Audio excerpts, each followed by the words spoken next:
हरे कृष्णा। गीता के 18वें अध्याय का 67वां श्लोक है। इदम ते ना तपस्काय ना भक्ताय कदाचन, यानी कि ये मेरा गीता का गुह्य ज्ञान। किसी अभक्त को मत देना, जो संयमी नहीं है उसे मत देना, और जो मेरे से द्वेष करता है उसे मत देना। अब प्रश्न ये उठता है कि जब भगवान मना कर रहे हैं तो ये घर घर जाकर, गली गली जाकर गीता का वितरण क्यों करते हैं? अब इसका जवाब ये है कि भगवान कह रहे हैं, ममे वांशो जीव लोके जीव भूत सनातन है मनष्ठानी इंद्रियाणी प्रकृति स्थानी कर्षति। ये मेरा जीव, मेरा अंश है। जब मैं सच्चिदानंद हूँ तो मेरा ये अंश भी कष्ट क्यों पाए, लेकिन ये अपनी इंद्रियों और अपने मन के कारण कष्ट उठाता है।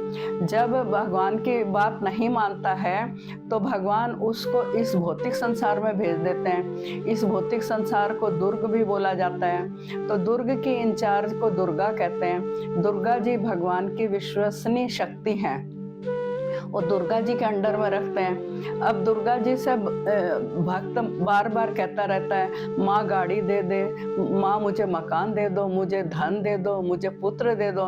तो दुर्गा जी देती रहती हैं। लेकिन जैसे एक माँ होती है, वो अपने 4-6 महीने के नासमझ बच्चे को जो चीज़ दे देती है, लेकिन जब वो ही बेटा जवान हो जाता है तो फिर माँ कहती है, नहीं तेरा ये स्टैंडर्ड नहीं है। इसी प्रकार दुर्गा जी भी सोचती हैं कि नहीं, इसमें कोई सुख नहीं है, तो फिर दुर्गा जी उसका दिमाग भगवान कृष्ण की ओर लगा देती हैं। उदाहरण के लिए ये बताया जाता है कि जैसे मान लीजिए कोई तिहाड़ जेल में अपराध करने के कारण चला गया, तो वहाँ जेलर हैं, तो जेलर से अगर कोई अच्छे कैरेक्टर का कैदी होता है तो जेलर से दोस्ती कर लेता है और जेलर को खुश कर लेता है। तो जेलर से कहता है कि मुझे ठंड लगती है, मुझे गर्मी लगती है, मुझे मच्छर काटते हैं, तो जेलर उसको सुविधाएं प्रदान करता रहता है। लेकिन जब वो कैदी कहता है, जेलर साहब आपने मुझे इतनी सुविधाएं दी